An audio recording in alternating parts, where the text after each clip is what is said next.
Welcome to the 700 Club. As we're speaking in Helsinki, the president is having a summit with Putin, the dictator of Russia, and he's deliberately downplaying the potential of it, which I think is the smart way to go. Well, people shouldn't expect too much, so he said, I just want to get acquainted, and we'll see what happens. The issues that he'll be talking to will range from the Middle East stability to nuclear arms control. But stealing center stage is Russia's meddling in the 2016 presidential election. And is he going to confront Putin about that? Probably not, but we'll see. Terry? Well, in this first in-depth meeting between Presidents Putin and Trump, the atmosphere is charged with high drama and, as Pat said, low expectations. Amber Strong has this look at the summit and what's at stake for America and the world. After months of anticipation, we have a lot of good things to talk about. The first glimpse of that high-stakes meeting between President Trump and Russian President Vladimir Putin. We have discussions on everything from trade to military to missiles to nuclear to China. While the president had his list of criteria for the meeting, here in the U.S., the ongoing Russia investigation loomed front and center. Taking to Twitter Monday morning, the president said, "Our relationship with Russia has never been worse, thanks to many years of U.S. foolishness and stupidity, and now the rigged witch hunt." And over the weekend, more of the same. I go in with very low expectations. I think that getting along with Russia is a good thing, but it's possible we won't. But congressional leaders are demanding more, especially after the FBI's indictment of 12 Russian nationals for meddling in the 2016 election. I think he needs to make it clear that we know that they interfered in our 2016 elections and stop calling this a rigged witch hunt. The president's aides say the indictments can give Trump leverage over Putin. I think the president can put this on the table and say, this is a serious matter. We need to talk about it. And then there are other critical issues, like Russia's annexation of Crimea, the military action in Ukraine, and its involvement in the Middle East, particularly when it comes to Iran and Israel. The Israelis would be expecting Trump to achieve from Putin a reduction, if not complete elimination, of the Iranian presence in Syria, especially close to the border with Israel. And then there's the Russian threat of nuclear arms. He's looking at arms control. Probably the most important issue we have here is non-proliferation. The two countries are 90% of the world's nuclear weapons. Regardless of what comes out of the conversation with Putin, the president sees it as a no-win situation. He tweeted, "Unfortunately, no matter how well I do at the summit, if I was given the great city of Moscow as retribution for the sins of the evils committed by Russia over the years, I would return to criticism." Amber Strong, CBN News, Washington. Well, the president apparently isn't. Well, that's the way. If you play it smart, you'll play down the expectations that you'll always have a surprise because you'll exceed on the upside. That's the way you play the news, and he's doing it brilliantly. Well, stay with CBNnews.com throughout the day for live coverage and updates on this developing story in Finland. But members of the U.S. intelligence community hope President Trump takes a harder line on election meddling. John Jessup has more. Thanks, Pat. Prior to that summit, America's intelligence chief warned we face cyber attacks from multiple countries. Director of National Intelligence Dan Coats says defending our digital infrastructure is at a critical level, adding, quote, warning lights are blinking red. Speaking at the conservative Hudson Institute, Coats called out Russia, China, Iran, and North Korea for targeting government agencies, the military, business, and academia. Homeland Security Secretary Kirstjen Nielsen echoed those concerns, saying Russia and others are still using cyber warfare to influence U.S. elections, but not at the same level as 2016. On Wednesday, our national security correspondent, Eric Rosales, will take an in-depth look at the issue of cyber warfare against America and, Pat, how an attack on the country's power grid could be catastrophic. We've mentioned it before. Ladies and gentlemen, this is crucial. If we lose electric power in America, think what happens. I mean, just think in your own house. Your air conditioning won't work, your heating won't work, your refrigerator won't work, your fans won't work, your lights won't work, and you just go down the list. And there'd be millions of Americans dead if something happened. Now, we've been talking in this program about the question of an EMP blast, a low-yield nuclear weapon at about, 1,500 feet, 2,000 feet, 3,000 feet in the air over a place like Chicago would literally shut down the grid. And it's a increasingly important thing. And the price is so cheap, so we're going to be talking about it on Wednesday, but it'd be so cheap to harden the grid. But we've got to do it. For some reason, the politicians have got their eyes on something else, and I hope the president will turn on this. It'll be so simple out of a multi-trillion-dollar economy to spend a few $1 billion fixing the grid and harden it so it would be impervious. We could have a solar flare, a solar blast. We could have a nuclear device, or we could have cyber terrorism. And I might add, Regent University is now educating people. We have the Navy Cyber Command here at Regent, some of their officers being trained on our cyber range on ways to counter these threats. And I think more and more businesses want to have their people trained. If you want to learn about that, by the way, it's 1-866-910-7615. It's www.regent.edu, and you can learn about how you could be involved in getting some kind of a certificate as a cyber specialist. And I think it's very important. There's so many jobs right now. People are looking. We've got to have people in our employ who understand cybersecurity. John? Pat, turning overseas to Africa, where new attacks against Christians in Nigeria are spurring calls for an investigation into religious violence there. A man who lost his relatives in a recent attack calls the African nation the deadliest place in the world for Christians. Gary Lane has the story. The Boko Haram terror group is still a threat, but recent attacks against Christians in Nigeria are coming from Muslim tribal herdsmen known as Fulanis. What we have is a genocide.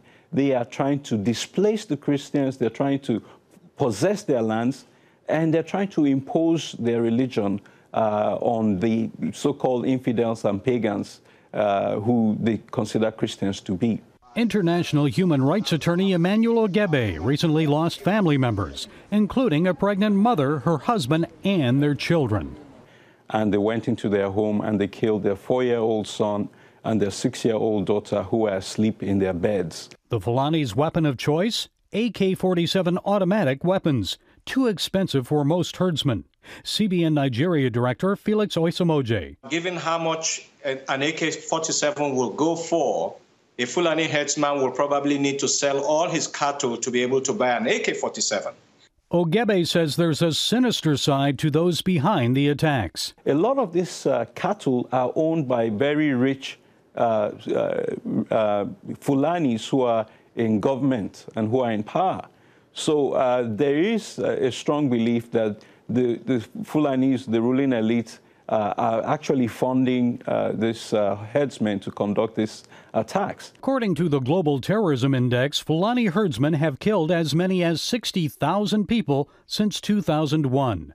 And church leaders in Plateau State say so far this year, the herdsmen have killed 6,000 Christians.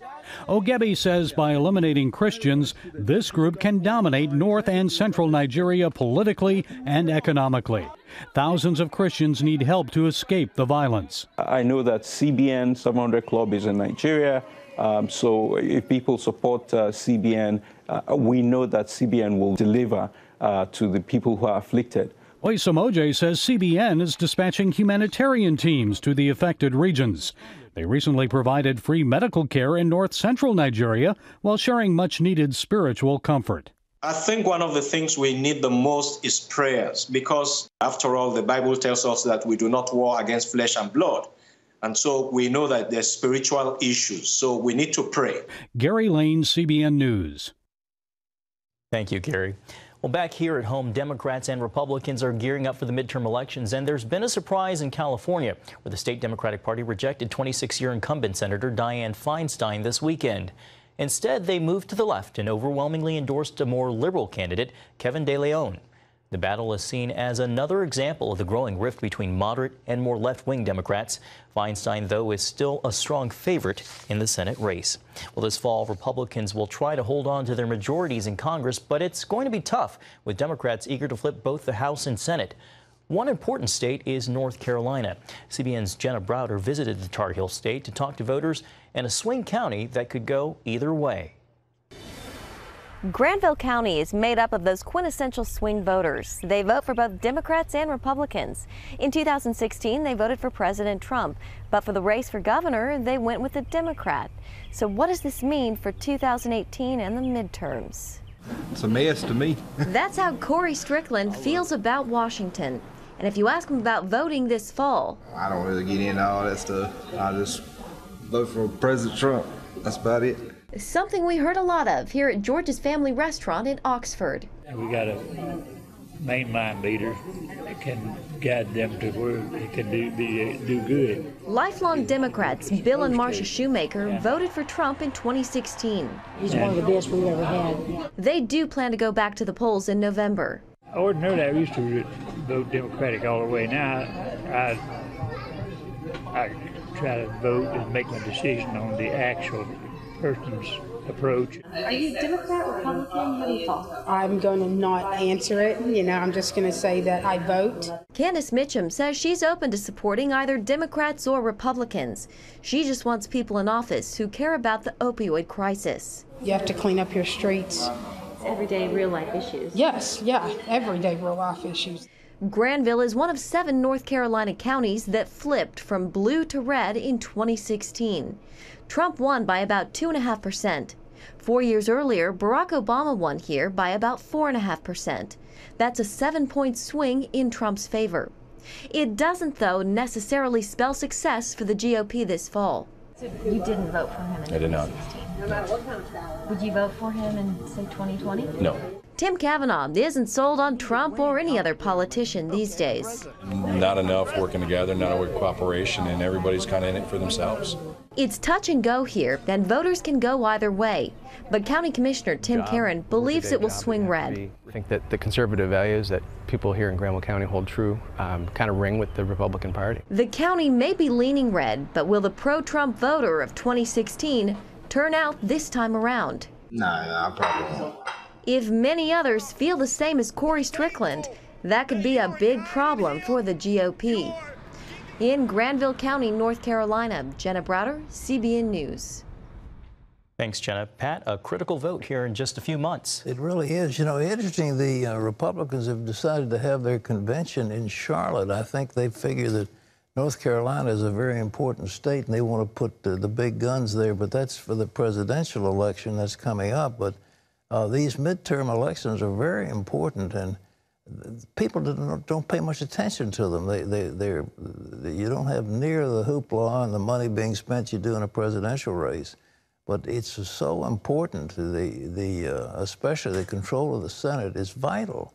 And the Republicans are holding on just by a very thin margin in the Senate. And those Senate seats are vital. And there's several, they're in so-called Republican-leaning states, but nevertheless they're Democrats. And they need something. I was reading in the Bible yesterday, and I want to point it out. It's so true. The words are there. It's so true. A kingdom divided against itself cannot stand. A kingdom divided against itself. And that's what we've got now. We don't have people concerned about the good of America, and we're a Republican, but I'm concerned about the good of America. I'm a Republican, and I'm concerned about the good of America. Democrat, concerned about the good of America. I'm a woman, I'm a man, I'm a young person. I'm concerned about the good of America. Not that way at all now. It's identity politics. It's what race are you from, what gender have you got, and then what's your feeling on Roe versus Wade, or if you're a Republican, we hate you. If you're a Democrat, we hate you. And a kingdom divided can't stand, ladies and gentlemen. We cannot have a country that's torn apart. We've got to have people who are working for the good of this nation, and it is so terribly important. I just can't emphasize it enough. And what happened in California, for example, Dianne Feinstein is a very nice lady. I mean, she really is. And the fact that the Democrats are pulling so far to the left, they're getting more and more radical. And they've got a man who's potentially one of their main candidates for president who is an avowed socialist in America. It can't happen, but nevertheless it is. And this country, we cannot have it torn apart by this vicious politicizing is going on. I just think we need to pray for this nation that we might, it's one nation under God, one nation. And it's so important. All right, Terry, that's my speech for today. Well, and an important point it is, because unity is everything. It's absolutely crucial.